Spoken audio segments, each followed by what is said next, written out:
तेरा रंग कैसा।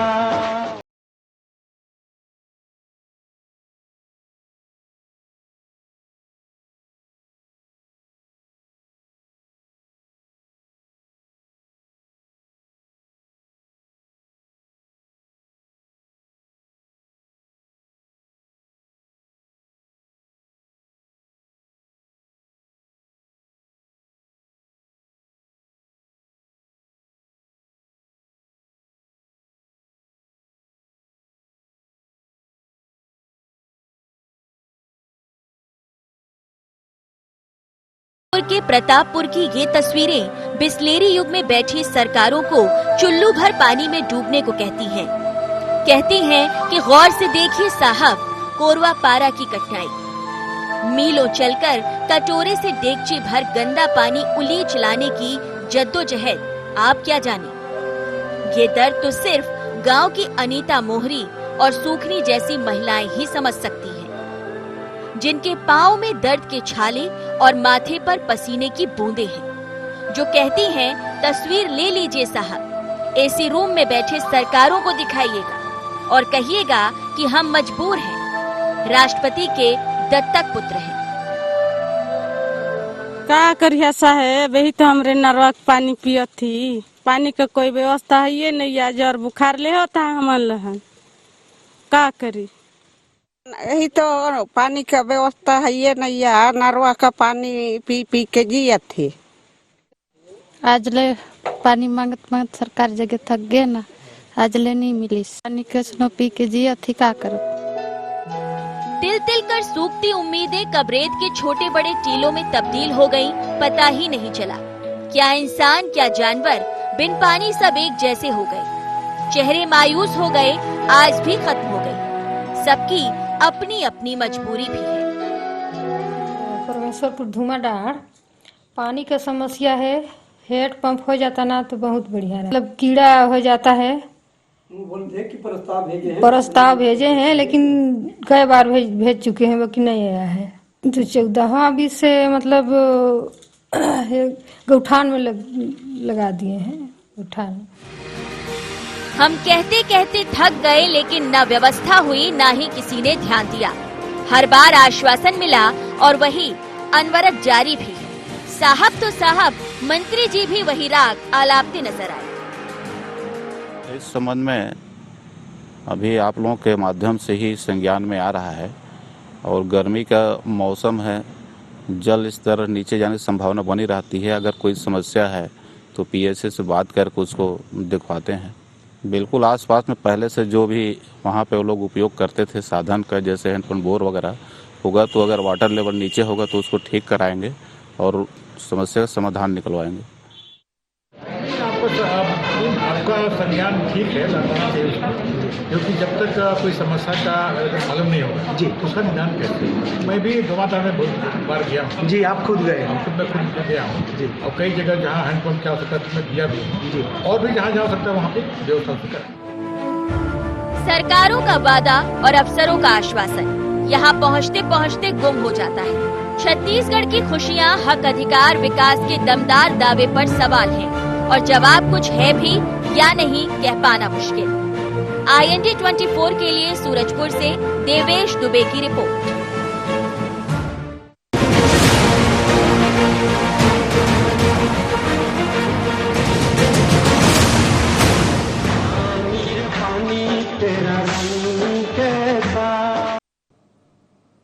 नमस्कार, आप देख रहे हैं IND इनसाइड। आपके साथ मैं हूं नाज़नीन नकवी। तस्वीरें आपने देखी सूरजपुर के ग्राम परमेश्वरपुर की, लेकिन अगर देखा जाए तो यहाँ की परेशानी ईश्वर भी दूर नहीं कर पा रहा। बात करें अधिकारियों की तो उनके कान पर जू नहीं रेंगता और जनप्रतिनिधि अपनी मस्ती में मस्त हैं और जनता पस्त है। लेकिन सवाल यह है कि आखिर ये ग्रामीण कहें किससे, इनकी सुनवाई कौन करेगा और कौन इन्हें न्याय दिला पाएगा। एक कोशिश यहाँ पर हम जरूर करेंगे बातचीत करने की, और कोशिश ये भी होगी कि ग्रामीणों को साफ पानी मिल सके, उनकी जो परेशानियां हैं वो दूर हो सके, क्योंकि लंबे वक्त से ये सिलसिला जारी है। ग्रामीणों की सुनने वाला कोई नहीं है, जबकि ऐसा नहीं है कि उन्होंने शिकायतें नहीं की, सुनवाई के लिए कोई पहुंचा ही नहीं, तो अपना दर्द सुनाए किसको। बहरहाल चर्चा को आगे बढ़ाएंगे, हमारे सहयोगी देवेश हमारे साथ जुड़ रहे हैं। देवेश, जब आपने ये रिपोर्ट तैयार की, जाहिर है आपने भी अधिकारियों से बातचीत की होगी, क्या कहते नजर आए?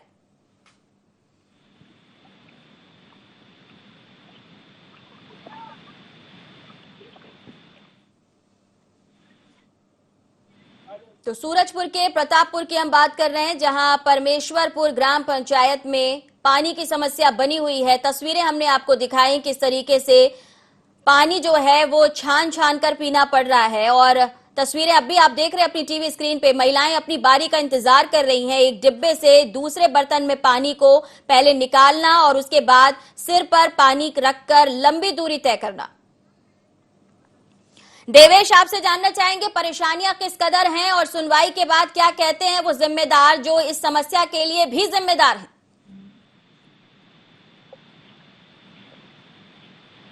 हेलो देवेश, आवाज मिल रही है आपको?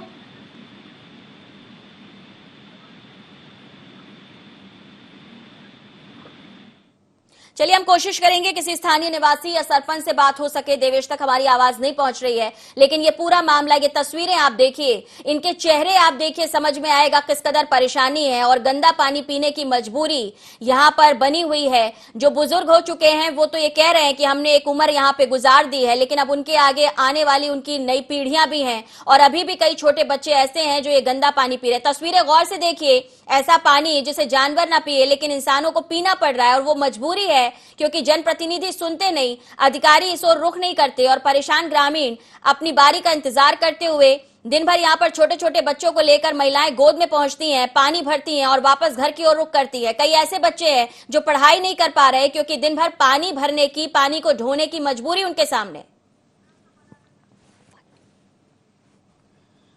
देवेश, आपसे समझना चाहेंगे क्या परेशानियां बनी हुई हैं यहाँ पे?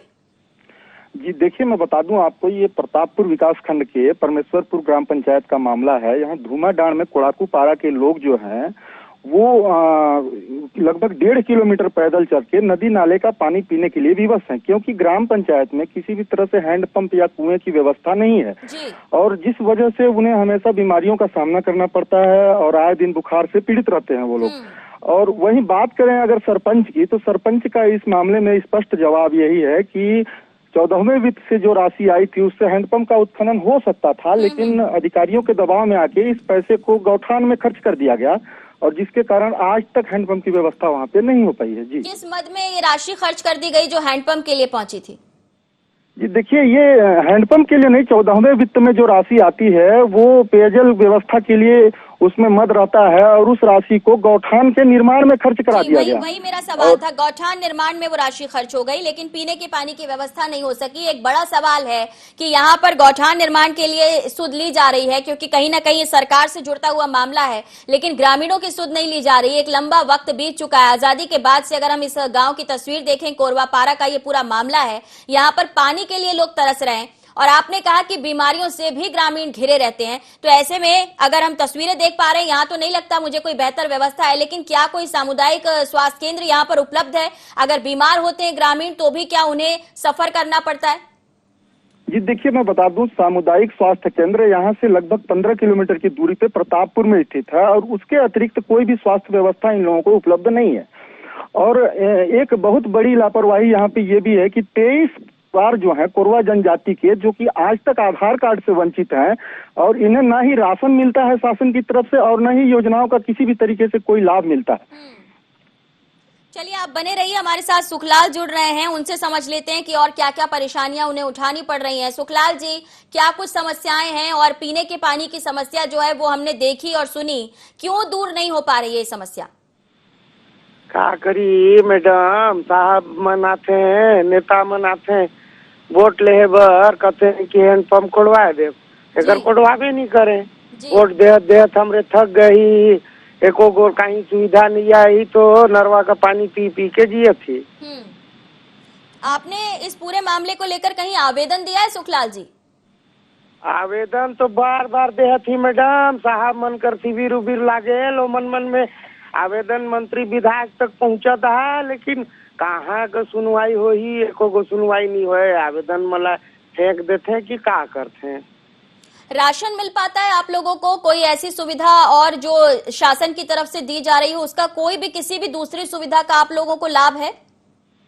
कहीं नहीं भेटा था मैडम। राशन कार्ड हम सरपंच मन बनाए पर दे हाँ कथे साहब मला दे ही भेजे ही कागज सूरजपुर जी। तो कहाँ राशनो कार्ड नहीं बनला। हमन कर 20-25 जन का राशन कार्ड नहीं है, चाउरो नहीं भेटा है। सुखलाल जी, और कितने ऐसे परिवार हैं जो इसी तरीके से प्रताड़ना झेल रहे हैं? क्योंकि अगर देखा जाए, आप कह रहे हैं आवेदन निवेदन सब आपने किया, वोट लेने जरूर जननेता आए, लेकिन आपकी बात नहीं सुनी गई। कितने परिवार हैं जो पीने के पानी के लिए परेशान हैं, बाकी जो सुविधाएं मिलनी चाहिए उनसे भी आप वंचित हैं अभी तक? हाँ मैडम, हमन कर करीब 100-150 घर कर 100-150 परिवार हो ही करीब जी। हमार मान ला कि वही 30-35 गो घर हैं, वहाँ 100-150 आदमी हमन होती। जहाँ पिए कर पानी या ना चाउरे मिले ना कहीं भेटाए। और रोडो हमर नैया बढ़िया पानी उनी बरसत रहे तो ओ गिना दुख तकलीफ में आ जाए पर कहीं नहीं भेटाए। का करिया? आपके वहाँ पर कोई डॉक्टर की व्यवस्था है? बात यहाँ पर ये भी सामने आ रही है कि ऐसा गंदा पानी पीने से आप लोगों को काफी परेशानियां होती हैं, समस्या आती है। कोई सामुदायिक स्वास्थ्य केंद्र, कोई डॉक्टर ऐसी देखरेख के लिए कोई वहाँ पर मौजूद रहता है? कोई डॉक्टर नहीं है, डॉक्टर नहीं भेटा है। प्रतापपुर मिल ही डॉक्टर। यहाँ कहाँ डॉक्टर वही ढेर बीमार करते तो मितानिन सितानिन मन कहीं गोली जवा देते हैं, डॉक्टर उक्टर नहीं आए यहाँ। आपने सरपंच से बात की? सरपंच क्या कहते हैं? सरपंच कहते हैं हमन कागज भेजे ही वहाँ कलेक्टर ऑफिस में जी। और जनपद कति भेज दे थी, उतेले बनबे नहीं करे, आबे नहीं करे हैं पंप खोदवाए बर, तो का करी हमरे। सुखलाल जी, क्या उम्र है आपकी? वही 30-35 साल हो ही मैडम। यहाँ रहते हुए, और तब से आपने कोई व्यवस्था नहीं देखी है? नहीं, कहीं व्यवस्था तो नहीं, रोड वोड नहीं बनला मैडम। इसने पहाड़े तो रखी हम। अच्छा, आपने कहा कि कलेक्टर से भी मुलाकात हुई, बात हुई, सूरजपुर आवेदन भेजा गया, तो कभी आपका बातचीत हो सकी आपकी कलेक्टर से? वो क्या बोले इस पूरे मामले पर? कब तक करवाएंगे व्यवस्था? कलेक्टर महोदय जग नहीं भेंट हो पारला मैडम। हमरे सरपंच सचिव के माध्यम से भेजती, कलेक्टर जग नहीं भेटाएगी हमरे। चलिए, बने रहिएगा हमारे साथ। भगवती राजवाड़े जुड़ रहे हैं, उनसे भी बात करेंगे, समझेंगे। कांग्रेस से जिला अध्यक्ष हैं भगवती जी। बात कर रहे हैं यहाँ पर परमेश्वरपुर ग्राम की, जहाँ पर पीने का पानी नहीं है। आखिर क्यों यहाँ पर सरकार ध्यान नहीं दे पा रही? जी, ऐसा नहीं है। सरकार लगभग जहाँ ज्यादा जरूरत है लगभग ध्यान दे रही है। अगर किसी दूरस्थ अंचल में किसी कारणवश ध्यान नहीं पहुँचा है तो हम खुद भी चाहेंगे कि उसको हम सरकार को भी बोले और उस क्षेत्र के अपने विधायक लोगों को भी। आप खुद कभी गए, मौका मुआयना किया है आपने? नहीं, मैं भी नहीं पहुंच पाई हूँ। उसके लिए भी मैं थोड़ा समय भी चाहती हूँ कि अभी तक मैं भी वहाँ पर नहीं पहुँच पाई हूँ। लेकिन अभी 2 साल से ज्यादा का समय हो गया आपको सरकार में रहते हुए। आप कह रहे हैं जहाँ ज्यादा जरूरत होती है वहां पर आप जाएंगी, लेकिन सवाल ये है, यहाँ पे करीब 100-150 लोग रहते हैं, 35 से ज्यादा परिवार हैं, ग्रामीण हमारे साथ जुड़े हुए हैं। वो कह रहे हैं कि वोट लेने तो पहुंचते हैं, लेकिन उसके बाद कोई शक्ल दिखाने नहीं जाता। तो ये बात क्या आप पर भी लागू होती है? ऐसा बिल्कुल भी नहीं है। अभी 1 साल से आप सबको पता है कि दावा हम बहुत अच्छे से आपको पता है कि कोरोना के वजह से सही में दौरा कोई भी नहीं कर पाया है। लेकिन जैसे थोड़ा सा कोरोना कम हुआ है, लगभग जगह पर आना जाना चालू हो चुका है। देखिए भगवती जी, अच्छी बात है, आप कोरोना का और गाइडलाइन का पालन कीजिए, इसमें कोई बिल्कुल भी कोताही मत बरतिए। लेकिन ये पूरा मामला सिर्फ इस कोविड के बीच का नहीं है। ये मामला तब का भी है जब आप विपक्ष में थे, जब आप सरकार को कोस रहे थे, जब भाजपा सरकार में थी। लेकिन 1 साल से ज्यादा का समय रहा जब कोविड का प्रकोप नहीं था। लेकिन चूंकि ये बात आप तक पहुंची नहीं और आप खुद भी यहाँ नहीं पहुंची, लेकिन अब हम माध्यम बन रहे हैं और आपको ये जानकारी दे रहे हैं, तो अब आगे आपका क्या कदम रहेगा? कैसे आप लोगों तक पीने का साफ पानी पहुंच सके, इसके लिए आप प्रयास करेंगी? बिल्कुल, इसके लिए मैं खुद स्वयं पीएचसी से बात करूंगी और वहाँ हैंडपंप का सुविधा मुहैया करवाएंगे। चलिए, मैं चाहूंगी आप थोड़ा और वक्त हमें दें। हमारे सहयोगी देवेश हमारे साथ हैं, कुछ और जानकारी हम आप तक पहुंचाना चाहेंगे ताकि आपका प्रयास जो है वो सफल हो सके और ग्रामीणों को भी इंसाफ मिल सके। तो देवेश, आप बताइए, हमारे साथ भगवती राजवाड़े जी जुड़ी हुई हैं। जी देखिए, मैं बताना चाहूंगा कि यहाँ की जो कोरवा जनजाति के लोग निवासरत हैं, उनकी समस्याओं को देख के ऐसा प्रतीत होता है कि शासन उनके साथ बिल्कुल सौतेला व्यवहार कर रही है। आज तक न इन्हें सड़क की सुविधा मिल पाई, न ही राशन कार्ड बन पाए इनके। 23 परिवार ऐसे हैं जिनको राष्ट्रपति का दत्तक पुत्र बोला जाता है, और उनका अगर राशन कार्ड नहीं बना, उनको राशन की सुविधा नहीं है, तो निश्चित तौर पे ये बहुत बड़ा दुर्भाग्य है। चलिए, दुर्भाग्य तो है, लेकिन इसकी सुध कौन लेगा? बाबूलाल अग्रवाल जी बीजेपी से जिला अध्यक्ष हमारे साथ जुड़ गए हैं। बाबूलाल जी, आपने देवेश हमारे सहयोगी जो जानकारी दे रहे थे, उम्मीद है सुन ली होगी। क्या कहना चाहेंगे, आखिर क्यों सूरजपुर के साथ इंसाफ नहीं हुआ? देखिए, आपने जो कहा है निश्चित रूप से बड़ा दुखद विषय है, और प्रयास इनके लिए काफी कुछ हुए, पर योजनाएं जो धरातल में उतरनी चाहिए थी, मैं बहुत स्पष्ट रूप से बोल रहा हूँ, 15 साल हमारी भाजपा की सरकार भी रही है, पिछले 2.5 साल से कांग्रेस की सरकार है, और पूर्व में भी लंबे समय तक कांग्रेस की सरकार रही है, पर धरातल में जितनी योजनाएं उतरनी चाहिए थी वो योजनाएं आज तक नहीं उतर पाई है, और इनके लिए अभी भी बहुत कुछ करने की आवश्यकता है, मेरा ये मानना है। और जब तक उनके धरातल में योजना और उनके मन मुताबिक वो क्या चाहते हैं, उनकी भावना क्या है और क्या करना चाहते हैं और किससे आगे बढ़ सकते हैं, ये उनके लिए बहुत जरूरी है, और उनके लिए हमको ध्यान देने की जरूरत पड़ेगी। यदि जब तक हम लोग उनके साथ बैठ करके उनकी योजना नहीं बनाएंगे, तब तक उनका विकास संभव नहीं होगा, क्योंकि वो सब लोग आपकी साफ गोई की तो कम से कम मैं तारीफ करना चाहूंगी कि आपने आरोप प्रत्यारोप में बिना उलझे सीधे सीधे इस बात को स्वीकारा है कि जो होना चाहिए था धरातल पर वो फिलहाल नजर नहीं आ रहा। लेकिन अब आप सरकार में नहीं है बाबूलाल जी, लेकिन विपक्ष में रहते हुए एक मजबूत भूमिका आप निभा रहे हैं। क्या कुछ आप प्रयास करेंगे? भगवती जी भी हमारे साथ बनी हुई है, कांग्रेस से जिला अध्यक्ष है, क्या कहना चाहेंगे आप? देखिए, अभी राष्ट्रपति जी का भवन में कार्यक्रम, हमारे सूरजपुर जिला ऐसा जिला है कि यदि केंद्र में एक राष्ट्रपति जी का भवन है, तो हमारे सूरजपुर जिले में भी राष्ट्रपति भवन है पंडोनगर में, और यहाँ भी जो कार्यक्रम होते हैं वो वहाँ का जो सरपंच है वो पंडो है, और उनके साथ में बैठ करके हमने धरातल में चर्चा की है कि भाई जो 2 कार्यक्रम हैं, उनके जन्म तिथि के कार्यक्रम और उनका जयंती और उनका पुण्यतिथि, दोनों पूर्व राष्ट्रपति डॉक्टर राजेंद्र प्रसाद जी ने उनको दत्तक पुत्र के रूप में स्वीकार किया था, और राष्ट्रपति जी सरगुजा में आए थे, तब उन्होंने अपना दत्तक पुत्र उनको माना था। तब से उनके लिए जो काम होने चाहिए थे उतने नहीं हो पाए, कुछ हुए ऐसा नहीं है, और चूंकि इनका कल्चर ऐसा है, इनकी जो संस्कृति है वो पहाड़ में बसने की है, वो जंगल में रहने की है, और उनको पहाड़ से जंगल से ला करके मैदानी क्षेत्र में बसाने का प्रयास हुआ है, परंतु जितना होना चाहिए था उतना नहीं हो पाया है। और इनके लिए मुझे लगता है कि इनके बीच में बैठ करके इनके लिए कार्य योजना बननी चाहिए, और हम सब लोग लगे इसके लिए। चलिए भगवती जी, आप क्या कहेंगे इस बारे में? क्या लगता है, अगर ये समस्या है कि वो पहाड़ों में बसते हैं और उन्हें मुख्य धारा में, विकास की धारा में जोड़ने के लिए वहां से निकालकर कहीं शिफ्ट करने की जरूरत है, तो क्या समझाइश दी जाएगी? क्या उन्हें उस मुताबिक ढलने के लिए समझाया जा सकेगा?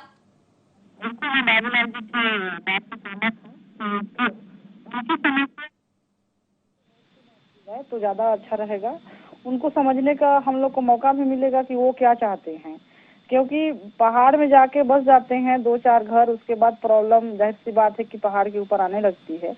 हम उनको मैदानी इलाका में लाने का पूरा प्रयास करेंगे, ताकि लेकिन आपको नहीं लगता, ये सवाल मेरा आप दोनों से है, भगवती जी आपसे भी और बाबूलाल जी आपसे भी मेरा ये सवाल है। आपने ये जरूर कहा कि वो पहाड़ों में जाकर बस जाते हैं, लेकिन बसे हुए कोई अभी 1 साल कोविड का नहीं गुजरा है, 35 सालों से अगर कोई एक जगह पे रह रहा है, तो मुझे लगता है कि सरकार को भी ये सोचना चाहिए था। आप भी विकास की अलग अलग जगह बयार बहाने की बात करते हैं, जहां पर 100-150 लोग रह रहे हैं, वहां से अगर वोट आ सकते हैं तो विकास वहां क्यों नहीं पहुंच सकता? बिल्कुल, उसके लिए भी अपन लोग प्रयास करेंगे कि विकास वहाँ जहाँ वो रह रहे हैं वहाँ तक पहुँचाने का जरूर प्रयास करेंगे। चलिए, बहुत धन्यवाद। अगर आप ये वादा कर रही हैं तो उम्मीद करते हैं कि कम से कम आप एक समय निकाल के जरूर जाइए और लोगों की परेशानी सुन के आइए, और उसके बाद सरकार में रहते हुए आप क्या पॉजिटिव कदम उठा सकती हैं उसका इंतजार रहेगा। बाबूलाल जी, आपने क्योंकि लंबा वक्त सरकार में बिताया है, तो उम्मीद करते हैं कि कमियां जो है वो भी आपको पता होंगी, आप सरकार का सहयोग कर सकें, क्या कहेंगे? नहीं, जरूर मैडम, देखिए वो हमारे अभिन्न अंग हैं, और हमारी संस्कृति जो है उन्हीं से पलती फूलती है और बढ़ती है, और उनका पोषण होना जो आवश्यक है, और उनमें जागरूकता भी लाना हमारा जरूरी है, और इसीलिए हमने लगातार प्रयास भी किया है। और वनवासी क्षेत्र में, आदिवासी क्षेत्र में, चाहे लाइट का मामला हो, चाहे पेयजल की व्यवस्था हो, वहाँ तक पहुँचाने का पहले प्रयास भी अच्छा हुआ है, नो डाउट, परंतु और भी काम करने की जरूरत है। हम लोग सब मिलकर काम करेंगे। देखिए बाबूलाल जी, कम से कम इतना प्रयास जरूर करवाइए सरकार पे, चाहे आप दबाव बनाइए, खुद प्रयास कीजिए, लेकिन इतनी कोशिश जरूर कीजिए कि पीने का साफ पानी तो मिल सके। हम यहाँ पर आजादी के इतने लंबे अरसे के बाद भी अगर पीने के पानी के लिए तरस रहे हैं तो ये वाकई शर्मनाक है। नहीं, मैं आपकी बात से सहमत हूँ। और अभी केंद्र सरकार ने भी ये प्रयास किया है कि हर गांव में नल जल योजना हो और शुद्ध पेयजल प्राप्त हो। उस अभियान के तहत सभी गांवों को मैं भगवती जी से भी आग्रह करूंगा कि उनकी प्रदेश में सरकार है और केंद्र सरकार से जो मोदी जी पैसा भेज रहे हैं उसका सदुपयोग करें और वहीं से काम चालू हो। तो अंतिम छोर में व्यक्ति है जो हमारा पंडो है, कोरवा है, उनको वहां से पेयजल उनको प्राप्त हो, काम वहीं से चालू होना चाहिए। और मुझे पूरा भरोसा है कि भगवती जी इसका पहल करेंगे, हम लोग मदद करेंगे। चलिए, आपका बाबूलाल जी और भगवती जी, आपका दोनों का बहुत शुक्रिया। हमारे साथ हमारे सहयोगी देवेश बने हुए हैं। देवेश, दोनों को आपने सुना, क्या लगता है कितनी अपनी बातों पर खरे उतरेंगे? मैं बता दूं आपको कि ये क्षेत्र जो है बिल्कुल पहाड़ी नहीं है और यहाँ पे आसानी से एक बोरवेल की सुविधा दी जा सकती है। अगर एक बोर का उत्खनन हो जाए तो बहुत आसानी से इनको साफ पानी उपलब्ध हो जाएगा, लेकिन कहीं न कहीं इसमें नजरअंदाजी की गई है और आज तक सरपंच सचिव ने भी इस समस्या पर ध्यान नहीं दिया और जिसके कारण आज तक ये पेयजल साफ पानी की व्यवस्था से वंचित रह गए। देखिए, सरपंच वहाँ पर है, सचिव वहाँ पर है, पंचायत वहाँ पर है, लेकिन फिर ये कहना जो तर्क अभी दिए जा रहे थे जिसका मैंने खंडन भी किया कि अगर आप वोट वहाँ से लेते हैं तो फिर आप विकास वहाँ नहीं पहुंचा सकते, ये तर्क कैसे गले के नीचे उतारा जाए? अगर आप ये कह रहे हैं कि कुछ लोग जाके पहाड़ों पर बस जाते हैं तो वहां जब आप वोट लेने पहुंचते हैं तो विकास पहुंचाना भी आपकी और सरकार की जिम्मेदारी बनती है, चाहे किसी भी पार्टी के लोग सरकार पे हों। तो क्या ये माना जाए कि ना ही भाजपा ने उस ओर ध्यान दिया है, ना ही अभी मौजूदा वक्त में कांग्रेस ध्यान दे रही है? जी निश्चित तौर पे मैं बता दूं, भाजपा और कांग्रेस के तरफ से तो ध्यान दिया ही नहीं जा रहा है। इसके अतिरिक्त ग्राम पंचायत के जो सरपंच और सचिव, जिन्हें प्रजातंत्र की रीढ़ कहा जाता है, गांव का विकास जो है इन्हीं के माध्यम से आगे हो सकता है, इनके तरफ से भी कहीं न कहीं इस मामले पे ध्यान नहीं दिया जा रहा है। आपने बात की है सरपंच और सचिव से। देखिए, जो उन्होंने कहा कि गौठान के लिए वो राशि उस मद में खर्च हो गई, ठीक है, लेकिन पहली बार वो राशि नहीं आई होगी। अलग अलग वक्त पे कई सुविधाओं के लिए राशि जो है अलग अलग मदों में आती है। तो क्या ये माना जाए कि सरपंच और सचिव जो हैं वो भी हीला हवाली कर रहे हैं और इसीलिए ग्रामीणों को परेशानियां झेलनी पड़ रही हैं? जी देखिए, मैं बता दूं कि सरपंच जो है यहाँ 10 साल से लगातार जीतते चले आ रहे हैं और 10 साल के बीच में 10 बार 14वें वित्त की राशि आई होगी, जिसमें से एक मद होता है पेयजल के व्यवस्था के लिए। अगर इन्होंने एक बार भी ध्यान दिया होता कि जहाँ पे आवश्यकता है वहाँ पे हैंडपंप का उत्खनन हो जाए तो आज इन्हें साफ पानी मिल चुका होता। लेकिन दुर्भाग्य की बात है कि ना ही सरपंच ने इस ओर ध्यान दिया और ना ही सचिव ने। लेकिन अब समस्या का समाधान कैसे हो? क्योंकि अगर देखा जाए सरकारें जो हैं वो सुध नहीं ले रही। ऊपर से अगर हम अभी मौजूदा वक्त की बात करें, जब सवाल पूछने जाते हैं देवेश, तो कोविड की बात आ जाती है बीच में, लेकिन कोविड के बहुत पहले से विकास नहीं है, वहां पर ये स्थितियां अभी निर्मित नहीं हुई हैं। तो इसके लिए क्या ये माना जाए कि कोई ना कोई बहाना ढूंढा जा रहा है और उसमें बचने की कोशिश की जा रही है?